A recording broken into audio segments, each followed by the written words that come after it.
네, 말씀 보시겠습니다. 요한복음 14장입니다. 요한복음 14장 21절에서 24절 말씀입니다. 요한복음 14장 21절에서 24절 말씀 같이 천천히 합독하겠습니다. 시작. 나의 계명을 지키는 자라야 나를 사랑하는 자니 나를 사랑하는 자는 내 아버지께 사랑을 받을 것이요 나도 그를 사랑하여 나를 그에게 나타내리라.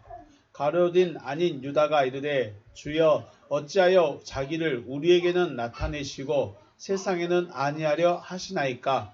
예수께서 대답하여 이르시되 사람이 나를 사랑하면 내 말을 지키리니 내 아버지께서 그를 사랑하실 것이요 우리가 그에게 가서 거처를 그와 함께 하리라.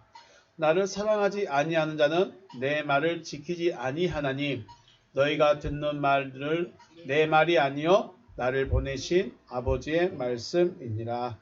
아멘. 지난 금요일 명절 지나고 금요일 말씀 나누고 또 수요일 쉬었다가 지금 하고 있습니다.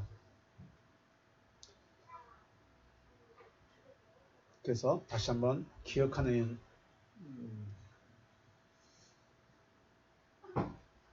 위해서 다시 한번 생각하겠습니다.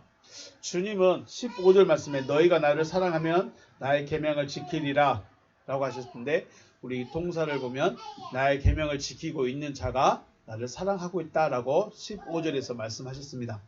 그래서 주님은 주님의 계명을 지키는 자를 사랑하시죠. 지킨다는 말이 행함의 의미가 아닌 간직의 의미입니다. 그죠? 이건 그러니까 지킨다는 것이 율법을 지킨다 그러면 법을 지키는 거죠. 그건 행함으로 나타나죠. 그런데 주님은 지키라는 이 말을 테레오라고 알고 있습니다. 그 말은 간직하다. 이렇게 딱 간직하고 있는 것입니다. 테레오하라. 지키고 있는 자를 간직하고 있는 자를 사랑하신다. 사랑하시고 또 그를 위해서 16절에서는 아버지께 구하여서 다른 보혜사를 보내실 것이죠. 다른 보혜사를 보내십니다. 보혜사가 파라클레토스, 파르르 되네요. 파라클레토스입니다. 고치셔도 됩니다. 파라클레토스입니다.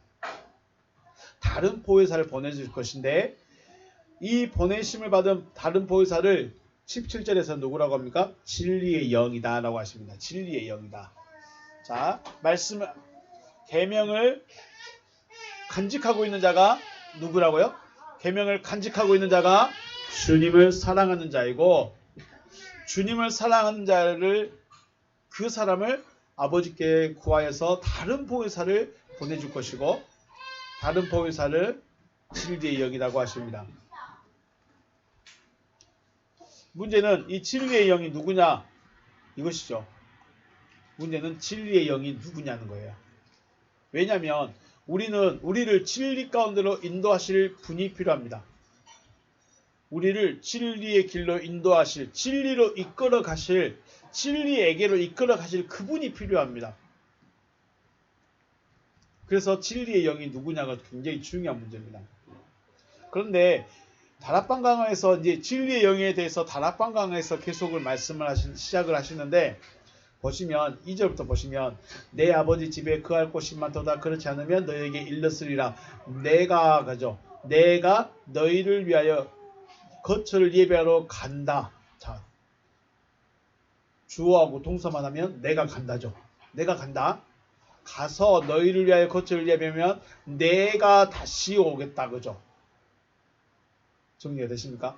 지금 누가 가고 누가 오느냐가 중요합니다. 누가 가고 누가 오느냐 이게 중요합니다. 왜 주님이 내가 가면 그가 올 것이다 라고 하셨을까요? 그분이 그분인데 그분이 아닐 수도 있다는 거죠. 그분이 그분인데 왜 내가 가면 그가 온다고 왜 그라고 따로 명칭대명사를 따로 써놨을까요? 요한복음 14장 8절에 내가 너희를 고아 같이 버려두지 아니하고 너희에게로 오리라. 그러면 동사만 딱 주어하고 동사만 딱 해놓으면 내가 오겠다. 그죠? 지금 누가 말하고 있어요? 주님이 제자들에게 말하고 있죠. 내가 오겠다. 내가 오겠다는 거예요. 14장 2절에서는 내가 가고 내가 3절에서는 내가 다시 오고 8절에서는 내가 오고 그러죠. 지금 오신다고 하는 그분이 주님은 다른 보혜사다. 또 16장에 가면 그를 보내주겠다. 이렇게 말씀하시는데 14장에 시작할 때는 내가 갔다가 내가 올 거다. 그분이 그분이기도 한데 어떻게 다른가를 알아야죠. 지금 16장에서 말한 내가 간다. 네, 그렇습니다. 자, 주님은 중요한 건 그죠. 주님은 자신이 가시고 자신이 다시 오겠다고 말합니다. 지금 앞에 계신 분은 예수로 보이는데 다시 오실 그분은 예수예요, 아니에요? 다시 오실 그분은 이제 예수가 아니에요. 누구예요?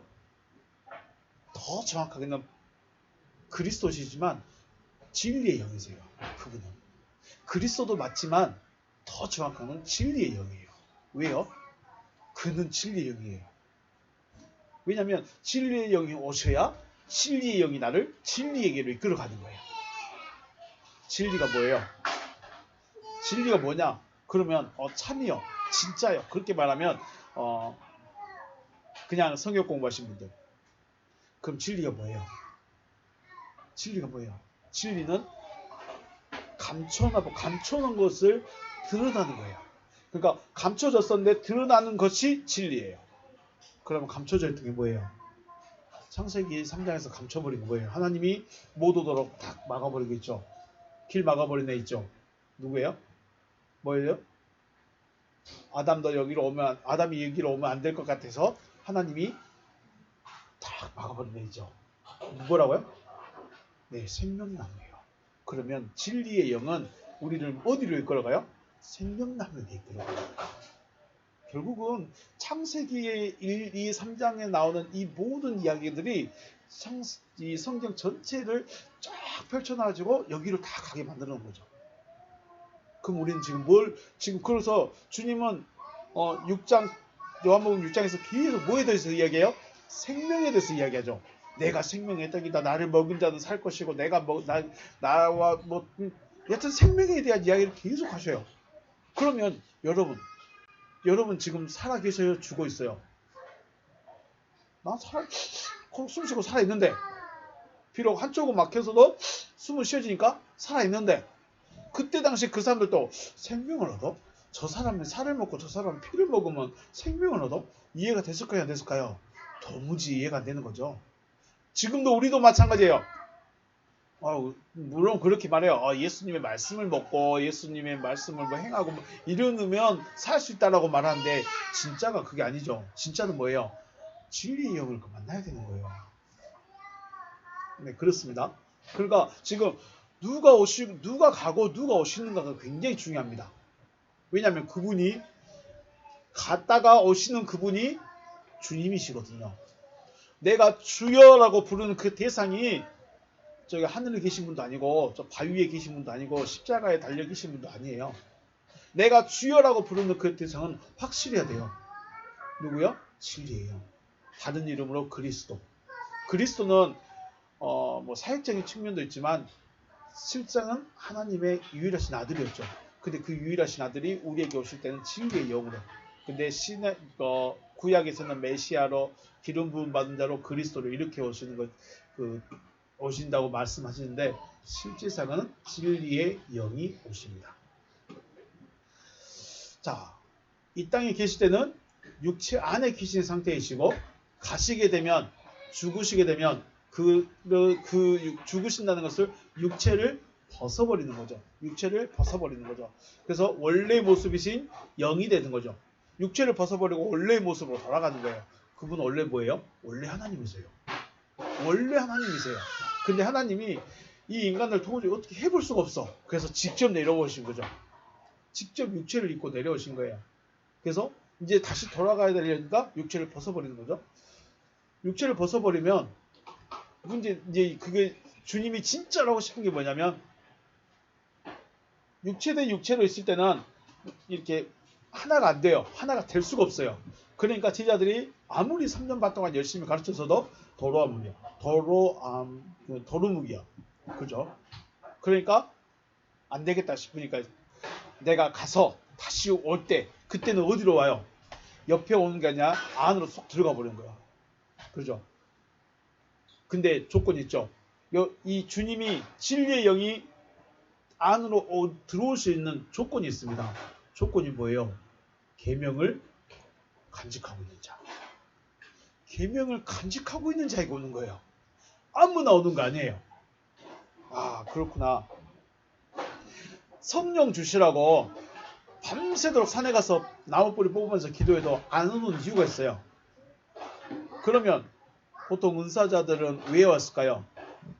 정말 하나님이 그때그때 필요해서 주신 것이지 진짜는 은사를 나타내는 에피 성령이 아니라 진리의 영이 오셔야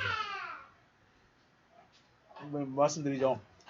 바울과 12명의 제자들, 특히 베드로를 중심으로 한 12명의 제자들의 레벨이 다르다고 그랬죠. 뭐가 달라요? 제자들은 에피 성령이에요. 그래서 기적과 표적을 먼저 보여줬어요.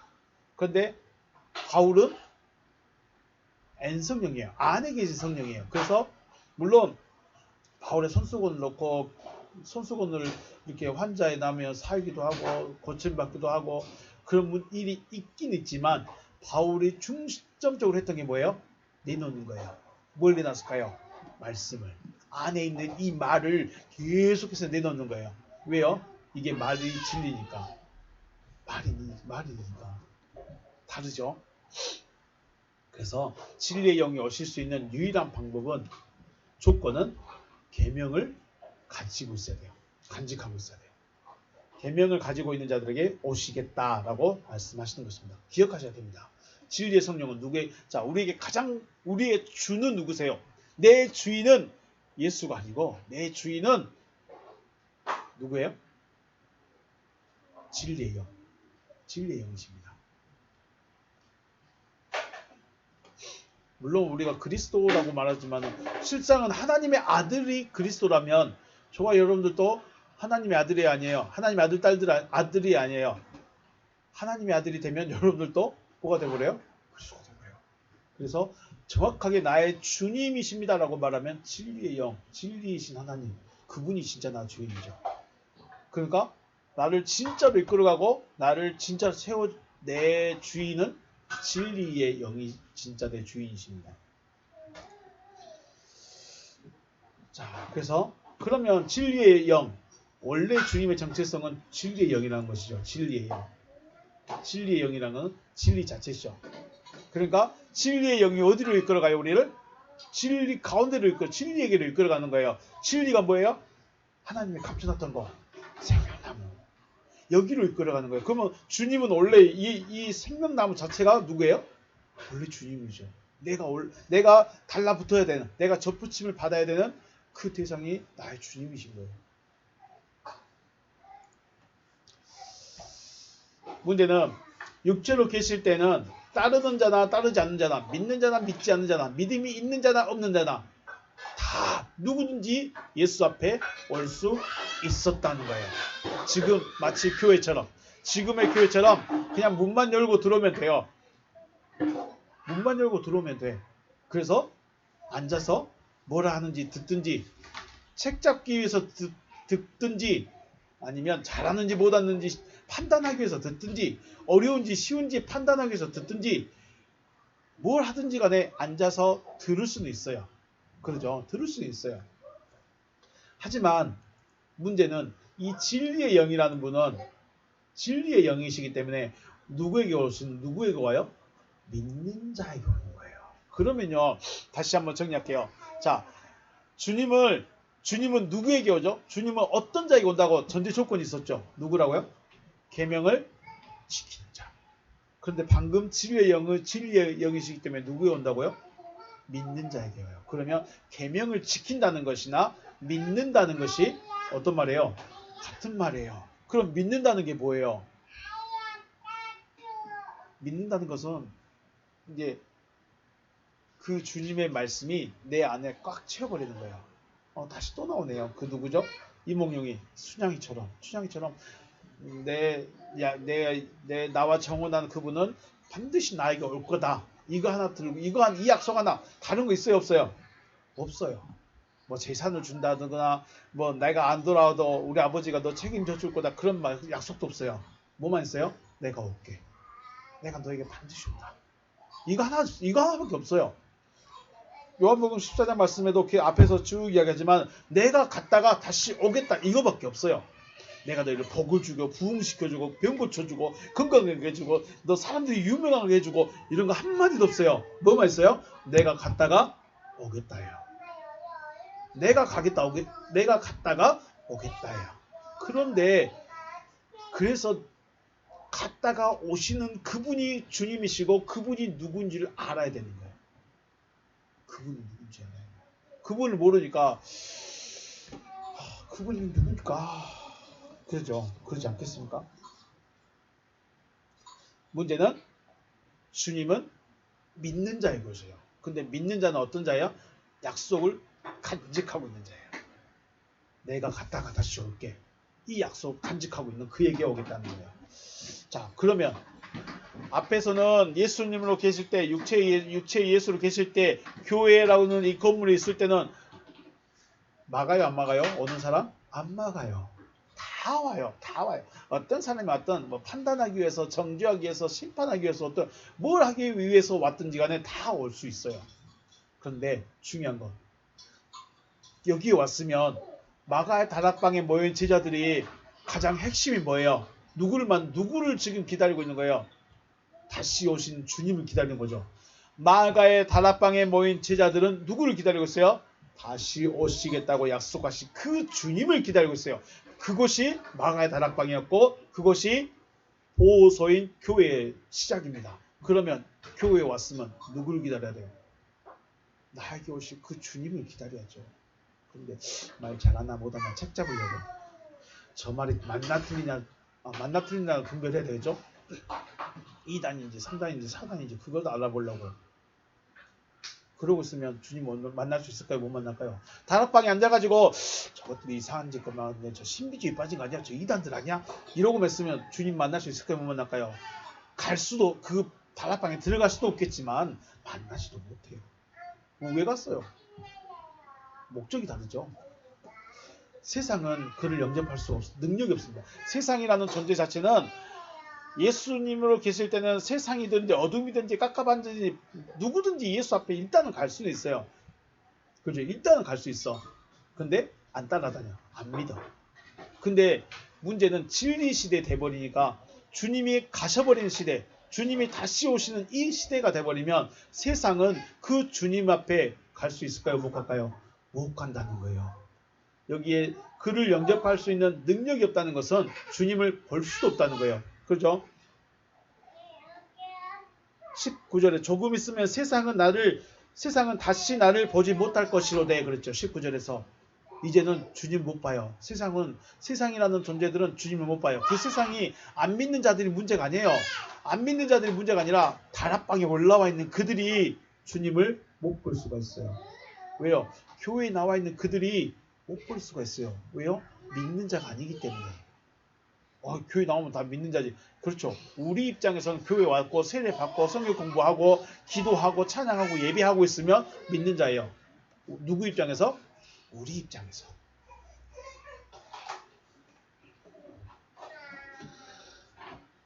주님이 진리라고 하시는 것은 주님이 말씀이시다 하는 것이죠. 주님이 말씀이시다. 그래서 세상은 그를 영접할 수 없다는 것은 진리를 받을 수 없다는 거예요. 말씀을 받을 수가 없다는 거예요. 같이 앉아있는데 말씀을 못 받아요. 그게 뭔 말일까요? 설교를 못 들을까요? 말소리를 못 들을까요? 목소리가 안 들릴까요? 아니요. 설교는 듣는데 어디로 못 받아요? 마음으로 못 받아요. 세상이란 존재 자체가 어둠이며 자기 믿음으로 믿고 있기 때문에 주님의 말씀을 받을 수가 없어요. 능력이 안 되죠. 자기의 믿음이 견고하게 세워져 있기 때문에 주님의 말씀을 들으려고도 하지도 않고 들었다 하여도 받아들이지도 않습니다. 이게 무서운 거죠. 그래서 세상은 뭐예요? 심판의 대상인 거예요. 심판의 대상이 특별하게 뭐 징계받는 그런 심판이 아니라 심판 자체는 뭐예요? 심판이란 자체는 하나님이 나눠버리는 게 심판이에요. 너는 믿는 자, 너는 믿지 않는 자. 이렇게 나눠버린 자체가 심판이에요. 그러면 심판이 결정돼 버리면 믿을 수가 없어요. 믿어지지가 않아요. 그래서 믿어지지 않는 자체가 바로 뭐예요? 하나님 입장에서는 심판인 것입니다.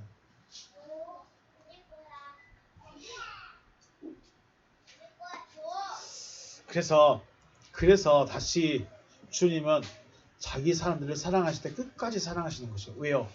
안 놓쳐야죠. 하나님이 어떻게 뽑아냈는데, 어떻게 세워놨는데 뺏기겠어요?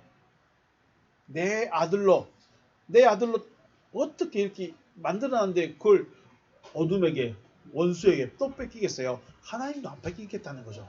하나님도 안 뺏기겠다는 거예요.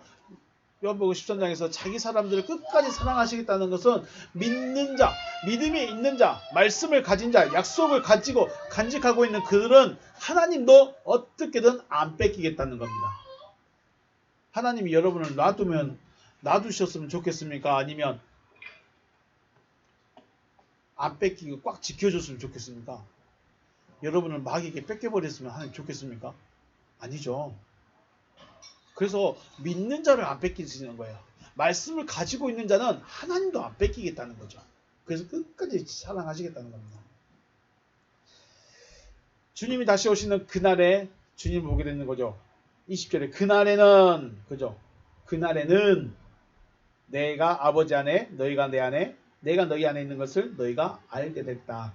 결국 그 날이라는 부분은 주님의 약속이 이루어진 날. 주님이 무슨 약속이었죠? 내가 갔다가 오겠다. 네. 그 약속이 이루어진 날이 그 날이에요.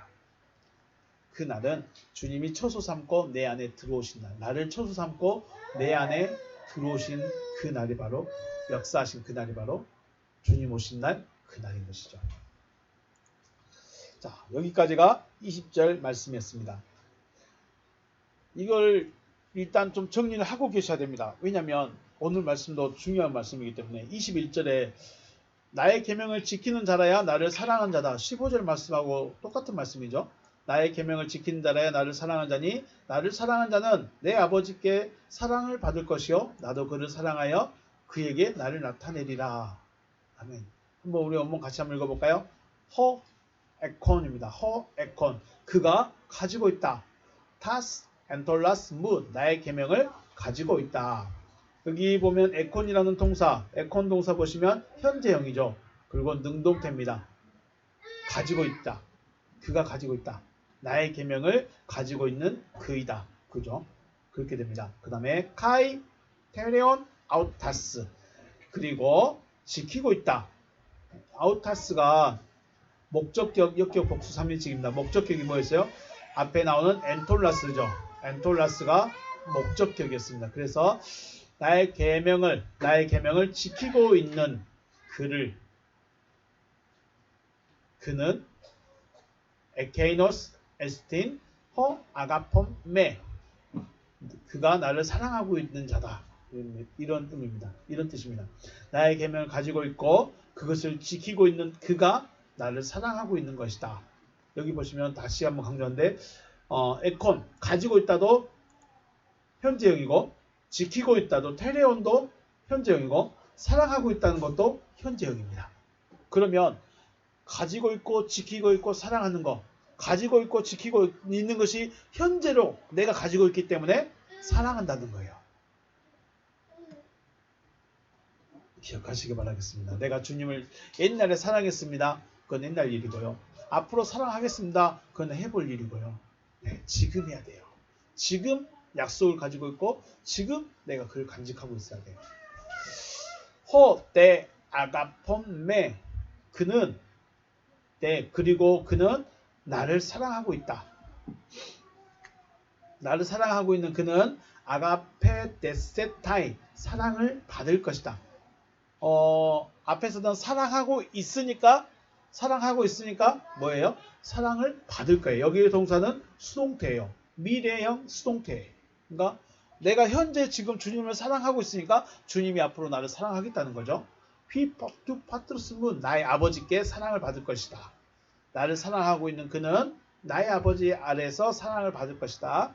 카이 에고 그리고 내가 아가페소 나도 사랑할 것이다. 누구를요? 아우톰 그를 사랑할 것이다. 하이 엠파니소 아우터 엠 아우톰 그리고 내가 그에게 나 자신을 나타낼 것이다. 자, 성경의 가장 큰 줄기 중에 하나는 줄기가 사랑이라는 거죠. 사랑.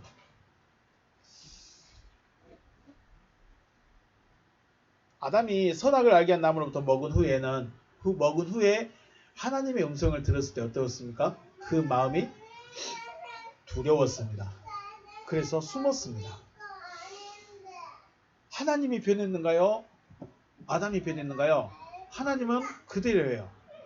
그런데 아담에가 변화가 생겼어요. 아담에 무엇이 변화가 생겼을까요? 단순히 열매 한 입 먹었으니까 두려워졌을까요? 자, 그러면 더 근원적으로 이 두려움이라는 것은 어디에서 나오는 건가요? 생각 속에 있는가요? 마음에서 나오는가요? 두려움이라는 것은 마음에서 일어나게 됩니다. 사사기 말씀 보면 사사기 7장 3절에 이제 너는 백성의 귀에 외쳐 이르기를 누구든지 두려워서 떠는 자는 길르앗 산을 떠나 돌아가라 하라 하시니 이에 돌아간 백성이 2만 2천 명이요 남은 자가 10,000명이었더라. 네, 기드온과 3만 명의 병사들이 지금 전쟁을 준비하고 있습니다. 그런데 하나님이 야 3만 명 너무 많다 너무 많아. 하나님 저들 5만이고 저들 10만이에요. 포도씨 3만 모았면은 포도씨 겨우 3만 명 모았는데 많다니요. 많아. 돌려보내. 그래서 두려워 떤다면 두려운 자는 돌아가라 하라. 이게 두려운 게 뭐예요? 아직 전쟁도 안 치렀는데. 그죠? 전쟁은 시작하지도 않았는데 벌써 두려워한 자들이 있습니다. 두려워하는 게 뭐예요? 마음에 난 전쟁 안 해봤는데 나 한 번도 칼 안 휘둘러봤는데 나 사람 한 번도 배워본 적도 없는데 어떡하지? 내가 죽으면 어떡하지? 무서운데 어떡하지? 마음에서 이미 두려워버려. 이거 가끔 그 격투 경기 보면 딱 상대에게 한 대 딱 맞으면 뭐가 상실돼요? 물론 정신도 없는 것도 있겠지만 전이 상실이라고 그러죠. 싸울 마음이 싹 식어져 버려요. 저 사람 세다. 그때 그러면 끝나는 거예요. 우리 투견이든 그 닭싸움이든 상대에게 기가 꺾인 걸 안 보여주려고 아파도 억지로 참아버린다. 우리 선수 중에 정찬성이라는 선수 있죠. 아십니까? 때리다가 팔이 빠졌어. 이거 안 보여주려고 억지로 해가지고 자기가 끼워 맞춰버린 거예요. 물론 지긴 했겠지만 이게 그 우리가 말하는 꺾인 거 안 보여주려고 포커페이스를 하는 거죠. 그런 겁니다. 전쟁을 시작하지도 않는데 두려워서 이미 떨고 있는 자가 있어. 그래서 자 여러분 두려웠거든. 두려웠으면 돌아가세요 하니까 몇 명이 돌아가 버려요? 3만 명 중에 2만 명이 돌아가 버려. 와.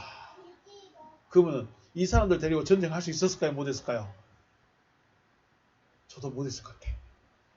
이건 전쟁 와 나갑시다 했는데 다 무서워서 호에 숨어 있어. 안 나가고 나무에 뒤에 숨어 있어. 전쟁이 되겠어요? 안 되겠어요? 안 되는 거죠. 이게 이미 두렵다는 것은 이미 기가 꺾여버린 거예요. 저들은 10만 명. 골리앗하고 이스라엘 사울 왕하고 두려워서 나갈 마음이 안 생겨져. 맨날 욕하고 있어도 나갈 수가 없어요. 왜요? 이미 기가 꺾여버려서 진짜 크다. 저 창으로 만든 부채를 봐봐.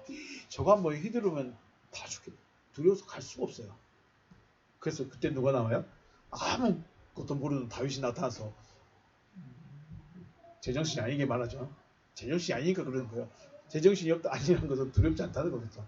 네, 그렇다는 것입니다. 자, 여호와 하나님께서 사사 기드온에게 300명으로 싸우라고 말씀하셨을 때 저 10만 명이라니까요. 기도나 300명만 데려가. 하나님 저 10만 명이라고요. 기드온의 마음에 두려운 마음이 있을까요, 없을까요? 만약에 기드온이 이게 될까? 이런 전쟁이 진짜 될까? 해버렸으면 그 전쟁이 이길 수 있었을까요? 못 이겼을까요? 발도 못 뛰겠죠. 못 갑니다. 10만 명, 전쟁에 능한 군사들 10만 명하고 농사짓다고는 쇠스랑 들고 오는 군사 300명 모여 있어요. 아니, 여기는 쇠스랑도 안 들었죠. 뭐 들었어요? 항아리하고 횃불밖에 안 들었어. 이건 무기도 아니야. 이거 어떻게 싸우라고? 기돈의 마음에 두려움이 있었다면 절대 전쟁 못했을 겁니다. 그런데 기돈의 마음에 뭐가 들어가 있어요? 어떤 마음이 있어요? 하나님께서 하실 것이다. 그러니까 천사가 나타날 때 너는 큰 용사다 그랬죠. 큰 용사는 일단 마음이 내가 단단히 먹어야지 한다고 되는 게 아니죠. 사울이 전쟁을 안 해봤을까요? 칼 안 휘둘러 본 사람도 있었을까요? 골리앗 앞에서. 이거는 내가 전쟁을 몇 번 치러봤냐, 사람을 몇 번 베어봤냐, 이게 문제가 아니죠.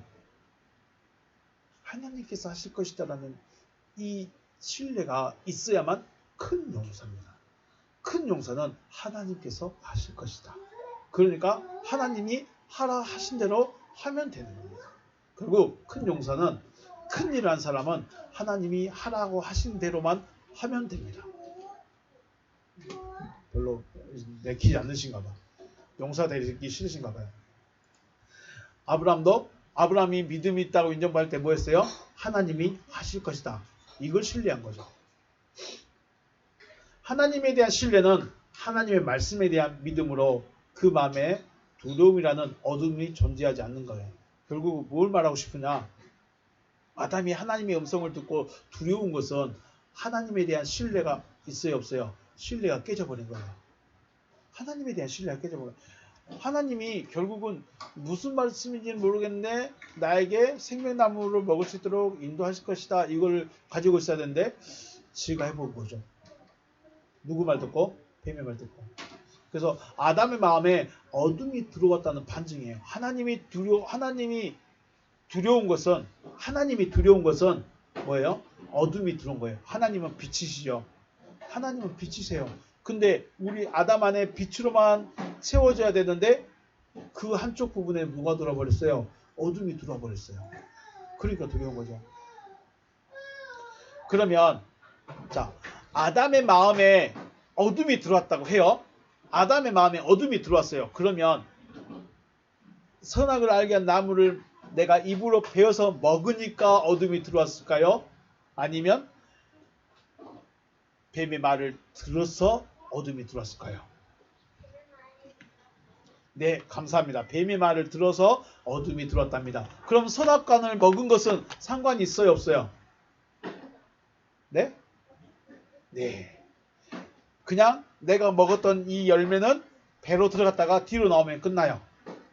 근데 중요한 건 뭐예요? 들어버렸어. 뭘 들었어요? 뱀의 말을 들어버렸어. 뱀의 말을 듣고 들어버리니까 이게 어둠이 들어버린 거예요. 결국은 내가 무엇을 먹었느냐, 내가 무엇을 했느냐가 중요한 것이 아니라 내가 지금 무엇을 들었느냐에 따라서 내 안에 두려움이 올 수도 있고 내 안에 믿음이 생겨버릴 수도 있는 거예요. 만약에 300명 기드온하고 300명의 용사 기드온이 군사들이여 나도 겁나 무섭습니다. 진짜 발도 안 떨어질 것 같이 무서운데 하나님이 하라고 하네요. 여러분 겁날까요, 안 날까요? 장군이 무서워서 떨고 있는데 300명의 군사가 어떻게 힘을 내겠어요. 야, 우리는 무조건 이긴다. 하나님이 무조건 이기게 해준단다 하면서 뻥이라도 쳐줘야 되겠죠. 그래야 장군이죠. 그래야 백성들이 와 할 수 있을 텐데. 그러죠. 자, 우리가 그냥 이거는 성경이 없지만 생각을 해본 겁니다. 만약에 선악을 알게 나무 열매를 먹었다면, 그래서 남아있다면, 어디 남아있어? 위나 장에 남아있다는 거죠. 마음에는 육신의 입으로 먹을 것이 들어갈 수가 없는 거예요. 마음에는 어디로 어떻게 들어가요? 들어서 들어가는 거죠. 내가 먹어서, 내가 무엇인가를 해서 내 마음에 믿음이 들어가는 게 아니에요. 어떻게 해서 들어가요? 들어서 들어간다. 들어서.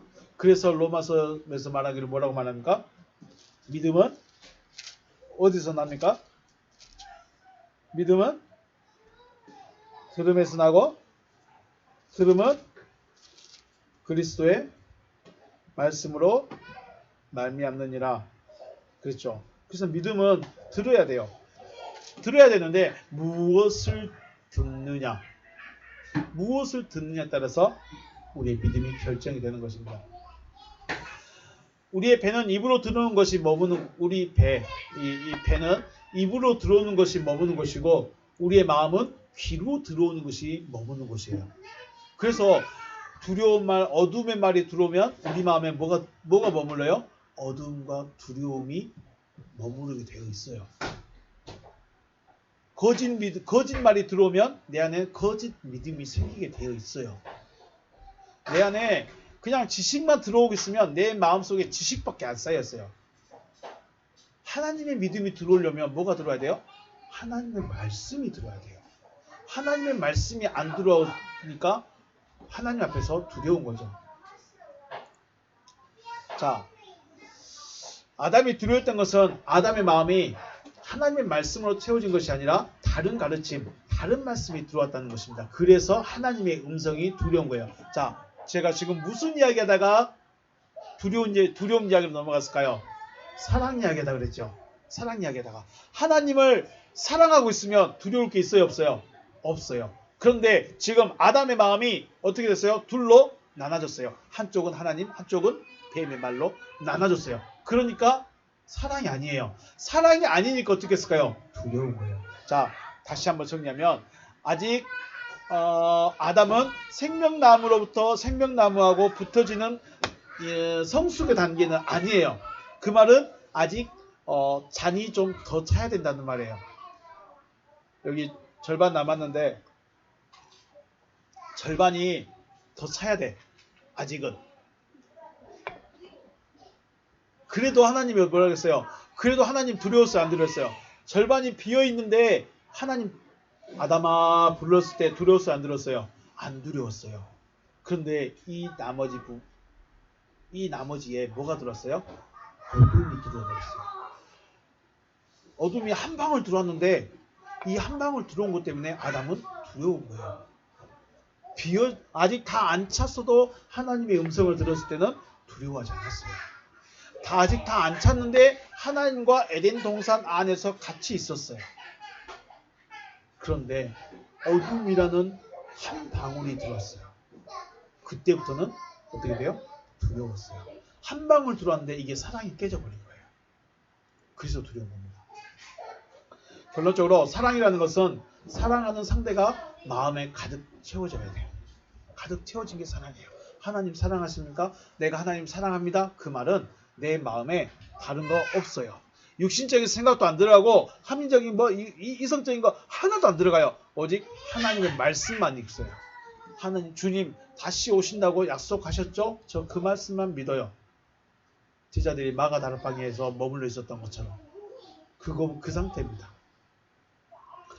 마음이라는 것은 먹는 것에 의해서 영향받는 것이 아니라 듣는 것에 의해서 영향을 받게 되죠. 아담의 마음에 하나님의 말씀으로 가득 채워지지 아니하였다 할지라도 남겨진 부분에 한 방울의 선악을 알게 한 나무 그 한마디의 말 한마디 들었는데 그것으로 인해서 마음이 나눠져 버렸어요. 우리 자 여기 컵에 커피가 들어있는데 여기에 참기름을 넣으면 분리돼야 안 돼요? 분리되죠. 참기름은 기름이니까 커피에도 기름 뜨니까 합쳐질까요? 안 합쳐지겠죠? 네. 물과 기름처럼 한 컵 안에 물과 기름처럼 나눠져 버렸어요. 이걸 하나님의 입장에서 하나님 인간인데 헛생각 한번 할 수 있죠. 그렇지 않겠어요? 하나님 인간인데 돈 좋아할 수 있겠죠. 하나님 인간인데 자식 돌아볼 마음 없을까요? 있겠죠. 그런데 문제는 하나님의 입장에서 이건 뭐예요? 두 마음인 거예요.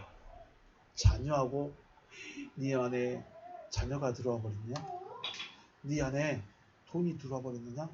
네 안에 출세가 들어와 버렸느냐? 그럼 뭐예요? 우상숭배예요. 하나님 입장에서. 우리 입장에서는 당연히 부모가 자식 생각하는 건 당연할 수 있어요. 그런데 하나님 입장에서 내 마음이 나눠져 버린 이 상태가 뭐예요? 우상숭배예요. 그래서 하나님이 나는 뭐하는 하나님이다? 나는 질투의 하나님이다. 나를 사랑할 때까지 내가 쳐버리겠다는 거예요.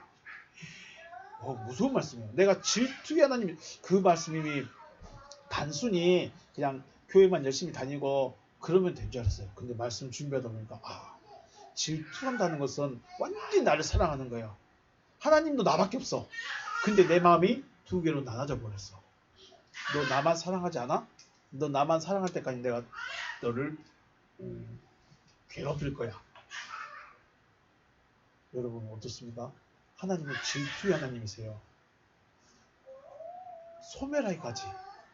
우리 안에 하나님의 것이 아닌 어둠의 것, 그 어둠이 소멸할 때까지 소멸시켜버리겠답니다. 하나님은 우리 마음에 하나님으로만 채워지길 원하시는 거죠. 왜요? 하나님이 그만큼 나를 사랑하기 때문에. 하나님 마음에 누구밖에 없어요? 나밖에 없어. 나밖에 없어. 그래서 하나님도 나도 하나님밖에 없기를 바라시는 거죠. 자, 이스라엘 백성들이 시내산에서 하나님의 음성을 들었을 때 뭐라고 고백했을까요? 모세여, 우리가 두려워서 죽을 것 같습니다. 당신이 하나님께 말씀 듣고 우리에게 전해주세요. 그럼 우리가 그대로 하겠습니다라고 고백을 합니다. 이스라엘 백성들은 아담과 거꾸로죠. 아담은 하나님의 말씀을 채워가다가 하나님을 사랑해 가다가 말씀이 아닌 것이 들어와 버렸어요. 다른 존재의 말이 들어와 버렸다는 거죠. 이스라엘 백성들은 원래 어디 있었어요? 애굽에 있었죠. 바로의 말로 채워져 있어요. 세상 욕심, 세상 방법, 자기 지식, 자기 경험으로 꽉 차 있었는데 이 마음을 뭘로 해요? 하나님 말씀으로 다 바꾸려고 해요. 그러니까 어떻게 해요? 죽을 것 같다는 거죠. 우리 생각해 볼까요? 여기에 커피 들어있는데 이 커피가 싹 사라질 때까지 물을 계속 부으려고 생각해 보세요. 커피가 다 없어질 때까지, 커피 향이 하나도 안 날 때까지 다 물로 바꾸고 싶어요. 그럼 어떻게 돼요? 물도 많이 버리기도 하고 많은 에너지 낭비가 되겠죠. 마찬가지예요. 저와 여러분은 원래 어디 있었어요? 원래 자연인이에요. 원래 하나님을 잘 모르고 하나님을 그냥 신 중에 한 분으로 생각하고 내가 하고 싶은 대로 살던 자연인이에요. 근데 이런 자연인에게 하나님의 말씀을 한 방울 한 방울 넣어주려고 생각해봐요. 받아지겠어요? 안 받아져요. 이미 바로의 것으로, 이미 내 것으로 가득 차 있기 때문에 여기에 하나님의 말씀 한 방울 한 방울 넣어준다는 게 쉬운 게 아니에요. 이것도 원해야 들어가는 거지 원하지 않으면 들어가지도 않아요. 이스라엘 백성은 지금 그런 상황이에요.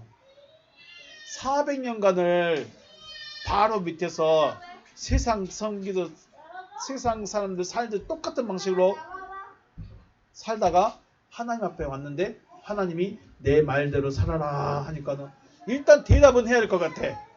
그래서 알겠습니다 하고 말은 했는데 하려고 하니까 쉬워요? 아니면 어려워요? 안 되죠. 안 되는 거예요. 그래서 죽을 것 같은 거예요. 하나님의 음성을 들으면 죽을 것 같다는 말이 그냥 무서워서 죽는 게 아니라 왜 죽느냐? 나는 세상이고 나는 어둠이기 때문에 빛이 비춰버리면 죽는 거예요. 어쩔 수 없어요. 이거는. 우리는 아담 행적을 따라가고 있는 것이 아니라 이스라엘 백성의 행적을 따라가고 있는 것입니다.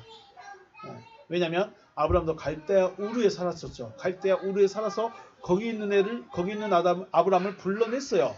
그래서 가나안에 와서 하나님의 말씀을 채워가는 거예요. 우리도 원래 하나님을 모르는 내 마음대로 살던 사람이에요. 그런데 불러내가지고 지금 한마디 한마디 한 방울 한 방울 하나님의 말씀을 채워가고 있다는 거죠.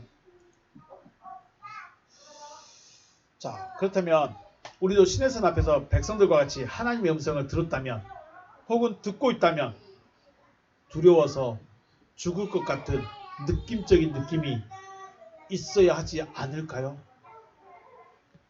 여러분 어떻습니까? 여러분에게 요구한 건 아닙니다. 여러분에게 요구한다면 여튼 여러 가지 문제가 있어요. 그런데 우리 생각해볼까요? 예수님이 말씀을 가르치실 때 사람들이 두려워서 무릎 꿇었나요? 아니면 그냥 주님이신 새로운 말씀이야. 우리 바리새인들 서기관들이 가르치던 그런 말씀하고 좀 달라. 그렇게 느꼈는가요? 아니면 두려워서 무릎이 부딪힐 정도로 무서워서 무릎 꿇었는가요? 안 했죠. 그냥 하면서 그냥 들었어요. 마찬가지예요. 지금 시대에 하나님의 음성을 들려서 죽을 것 같다고 느끼는 그런 것은 찾기 힘듭니다. 왜냐하면 하나님이 그렇게 안 하신다는 거죠. 시대가 바뀌어버렸으니까. 그런데 문제는 그거예요. 예수님이 말씀하셨을 때 사람들이 우리가 가르침 받았던 것과 다르구나. 권세 있는 자의 말씀이 맞구나. 라고까지밖에 모른다는 거예요. 그걸 받아들이지 못해요. 제자들과 사람들의 차이는 제자들은 아예 그 옆에서 계속해서 그 말씀만 들었어요. 사람들은 어쩌다 한 번씩 지나가실 때 한 번, 지나가셨네 하고 한 번 끝나요. 그러니까 스며들다가 한 방울 떨어지다가 끝나버려요. 말라버리고 다시 또 한 방울 들어다가 또 끝나버려요. 제자들은 계속해서 그걸 공급받고 있는 거죠. 그러니까 제자들의 마음에 이제 주님의 말씀만 채워져 간다는 것입니다. 그래서 주님은 그런 말씀합니다. 아들의 음성을 듣게 되면 죽어요. 아들의 음성을 듣게 되면 죽어요. 그런데 죽으면 생명을 얻게 됩니다. 죽으면 생명을 얻게 됩니다. 주님의 말씀, 주님이 그렇게 말씀하십니다.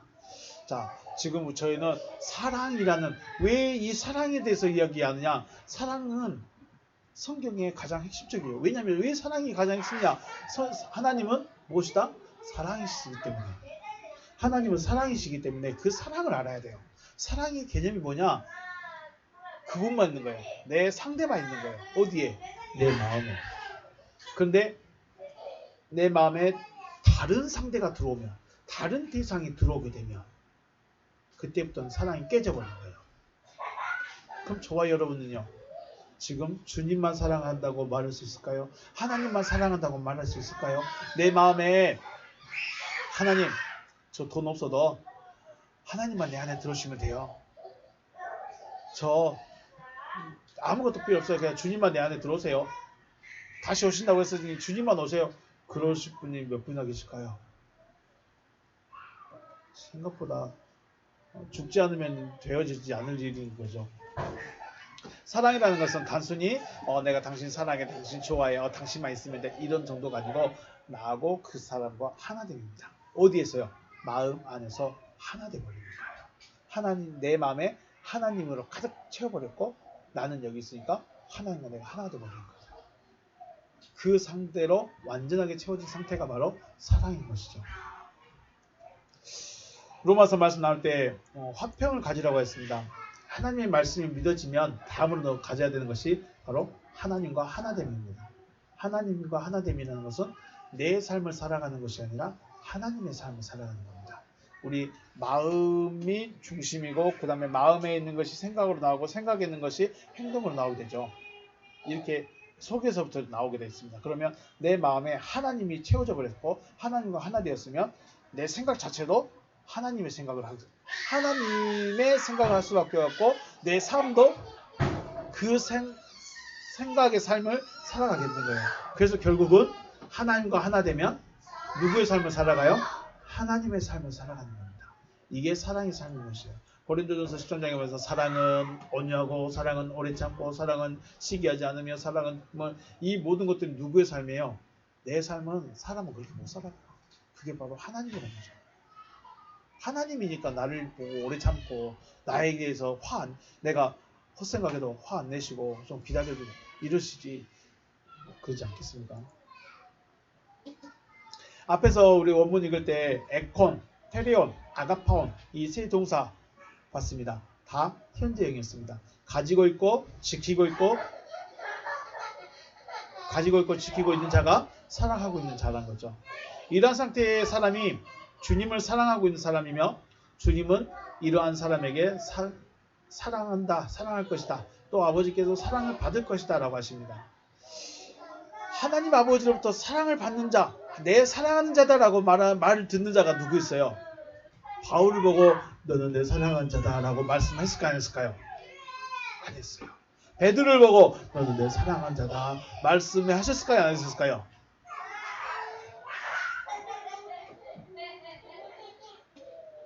너는 내 사랑하는 아들이다. 내가 너를 기뻐한다. 누구에게 말씀했죠? 예수님에게 하시죠. 왜 예수님에게 말했을까요? 예수님은 아버지와 하나 되어서 아버지의 삶을 살아가고 있습니다. 그래서 하나님께 사랑받는 거예요. 하나님께 사랑받는다는 게 저도 아직 예수가 못 돼봐서 잘 모르겠습니다. 그런데 우리는 예수의 삶을 동경하죠. 가난한 자를 돌아보고 병든 자를 고쳐주고 그런 것만 소원합니다. 진짜가 뭘까요? 진짜가 뭘까요? 하나님께 사랑받는다는 게 진짜가 뭘까? 중요한 것은 아버지께로부터 사랑을 받는다는 것은 누구의 삶을 사랑하는 거예요? 아들의 삶, 아들의 삶. 더 나아가서 아버지의 삶을 살 수 있다는 거예요. 여러분 하나님을 사랑하는데 내 삶을 사랑하는 것, 내 생각대로 내 삶을 사랑하는 것은 하나님을 사랑하는 것이 아닙니다. 죄송합니다. 하나님을 사랑하게 되면 하나님의 삶을 살아갑니다. 제가 제 아내를 사랑하면 제 아내가 좋아하는 걸 하게 됩니다. 왜요? 지금은 별로 그렇게 많이 못하는데 연애 때는 그랬던 것 같아요. 연애할 때는 어떻게든 저 사람이 좋아하는 것만 해보려고 뭐 말 한마디에 어떤 말에 웃었는가, 어떤 색깔을 좋아하는가, 어떤 음식을 좋아하는가, 어떻게 해줬을 때 좋아하는가, 어떻게 했을 때 감동받았는가 그것만 생각하고 있어요. 왜요?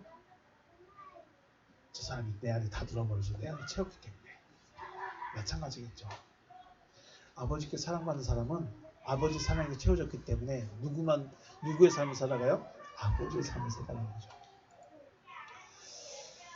오늘 제일 중요한 말씀 중에 한마디가 바로 나를 나타내리라 합니다. 나를 나타내리라. 20절 말씀에 그에게 나를 나타내리라. 그에게 나를 나타내리라. 엠프아니소. 기본형은 엠프아니조입니다. 자, 나타내다. 어떤 말이냐?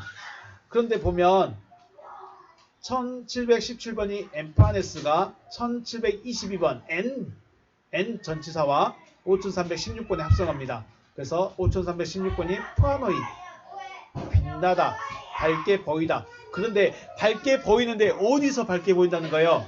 안에서 빛난다는 거예요. 안에서. 그러니까 나를 나타낸다 이 말은 내가 영안이 열려서 주님을 본다 이런 말이 아니고 안에 있는 거예요. 안에서 빛나고 있는 거예요. 이게 뭘까?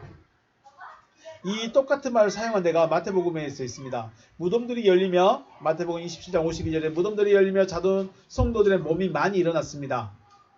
무덤들이 열리며 자돈 성도들이 일어났다. 언제죠? 주님이 부활할 때입니다. 예수의 부활 후에 그들이 무덤에서 나와서 거룩한 성에 들어가 많은 사람들에게 보였다. 자, 이 부분만 생각하면 어떻게 될까요? 자, 52절 말씀. 무덤들이 열리며 자돈 성도들의 몸이 많이 일어났습니다. 여기 보시면 카이타 무네메이안 무덤들이 열렸습니다. 무덤들이 아네오크데산 열렸습니다. 열림을 받았죠. 카이폴라이 소마타 몸들이 일어났는데 소마타가 일어났어요. 소마타는 어떤 몸이에요? 구원받은 몸이에요. 여기서 만약에 우리가 생각하는 그 부활, 육신의 부활을 생각했다면 여기는 사라스라 썼어야 되겠죠. 육신이 무덤 속에 있던 육신이 빨딱 일어나가지고 나왔다면, 썩은 시체가 나왔다면 사라스를 썼어야 돼요. 그런데 소마탄을 쓰고 있어요. 부활은 육신의 부활인가요? 영의 부활인가요? 육신이 부활할 수 있을까요? 53절 예수의 부활 후에 그들이 무덤에서 나와서 거룩한 성에 들어가 많은 사람들에게 보이니라. 보시면 이걸 그냥 보시면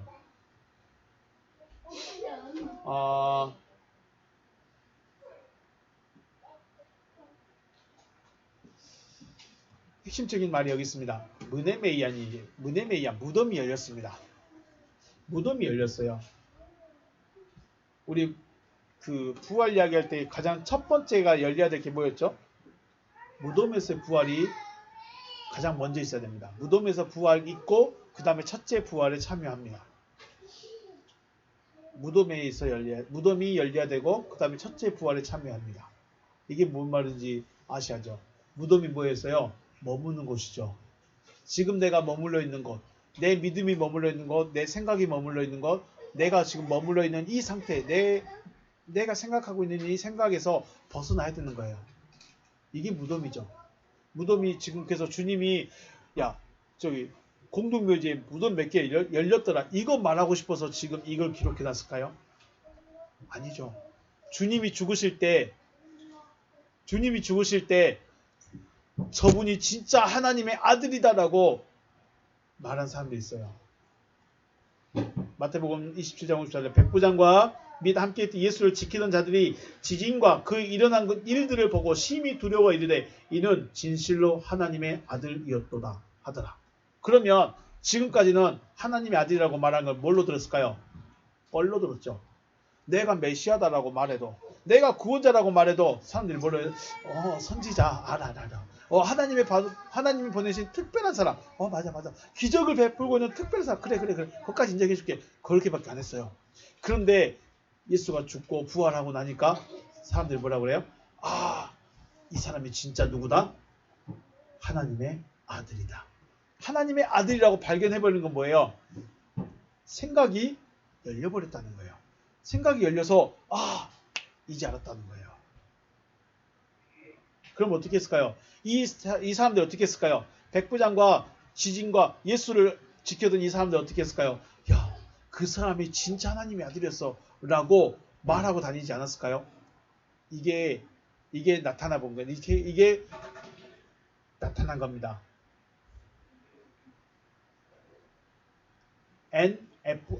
아니스테사 그들에게 보여줬습니다. 그 말은 증거예요. 증거. 기적을 행한 사람, 선지자 중에 하나님이 보내신 사람 정도로 예수를 알고 있었는데 진실로 하나님의 아들이었다라고 말한 자신들이 알고 있던 그 생각에서 이제 나온 거죠. 원래는 자기들이 갖고 있던 생각은 뭐예요? 기적을 행한 사람, 선지자 중에 하나라고만 생각했었는데 진짜 하나님의 아들이다. 그러면서 자기들의 생각에서 자기들의 생각을 깨고 나와버린 거예요. 자기들의 생각을 깨고 나오면서 이게 하나님의 아들이었구나라는 것을 아는 것이죠. 이렇게 무덤에서 부활을 하게 되면 무덤에서 나오게 되면 사람들이 이 사람이 하나님의 아들이었다고 말을 하게 되는 것입니다. 여러분의 생각에서 벗어나야만 진짜 하나님의 말씀이 들려집니다. 그냥 내 생각 갖고 내 생각으로 말씀을 들으면 전혀 안 들립니다. 그냥 성경 이야기에 불과하고 좀 어려운 이야기, 어려운 설교밖에 안 돼요. 그런데 내가 가지고 있는 이 믿음의 기준에서 벗어나야만, 무덤에서 벗어나야만 그때부터 들리기 시작하는 거죠. 그래서 안에서 빛나고 있다는 것은 자기 생각이 깨어져서 하나님의 아들이 보이고 하나님의 아들이었다는 것을 깨닫고 그것을 증거하는 것입니다. 안에서 빛나고 있는 거예요. 그에게 나를 나타내리라. 그 말은 이미 내 안에 증거를 가져버린 거예요. 우리 눈을 뜨고 다니는 사람에게 너 소경이라 생각하고 소경처럼 다녀. 그리고 넌 소경이야? 하면 될까요? 안 되죠. 정체성 자체가 눈이 열려있는데 내 신체가 자체가 열려있는데 너 누군가가 너는 눈 감고 다니는구나. 너는 눈이 없구나. 눈을 못 보구나. 그런다고 해서 내가 못 보는 게 아니라는 거예요. 안에서 빛나고 있다는 것은 내 안에 증거를 가져버린 거예요. 하나님의 아들이었다고. 그러니까 이것은 어떻게 될까요? 빛나고 있으니까 빛이 나가는 거예요. 나를 나타내리라 엠파니존 한다는 것은 내 안에서 빛나고 있다는 것이기 때문에 증인이 되어버리는 것입니다. 증인. 결국 에콘, 테레온, 아가파온을 현재형으로 하고 있는 사람은 이 사람이 누구예요? 주님의 증인이라는 것이죠. 이게 증인이에요. 주님의 증인은 증거가 안에 있어야 돼요. 빛나고 있어야 돼요.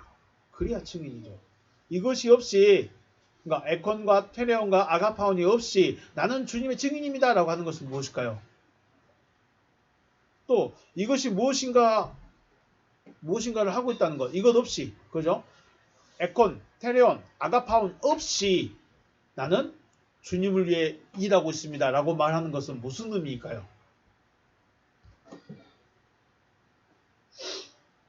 그래서 주님은 주님을 이용하지 말라고 합니다. 내 이름을 막는 데 이름 거치지 말라고 그러죠. 주님의 이름 들어서 장사하고 있으면 될까요? 안 될까요? 주님의 이름을 들어서 장사하면 안 되고 주님의 이름으로 거짓말해도 안 되고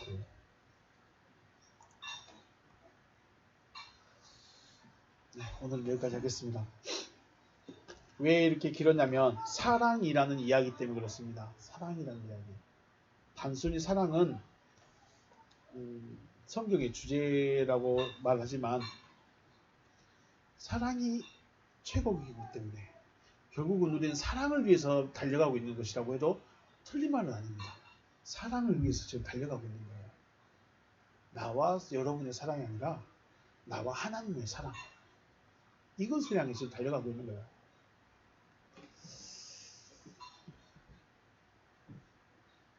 그리고 그 사랑이 이루어져야 내 안에서 주님이 보입니다. 자, 여러분 저를 보면서 주님 보이신가요?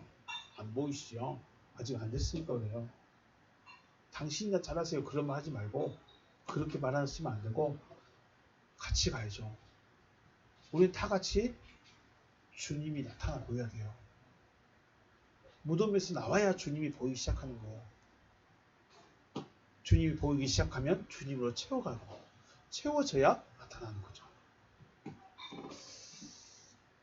네. 주님을 사랑하고 아니 주님의 계명을 간직하고 받을 수 있는 그리고 간직할 수 있는 여러분 어째가 되시길 다시 한번 주님의 이름으로 축복합니다. 네, 오늘 여기서 마치겠습니다. 수고하셨습니다.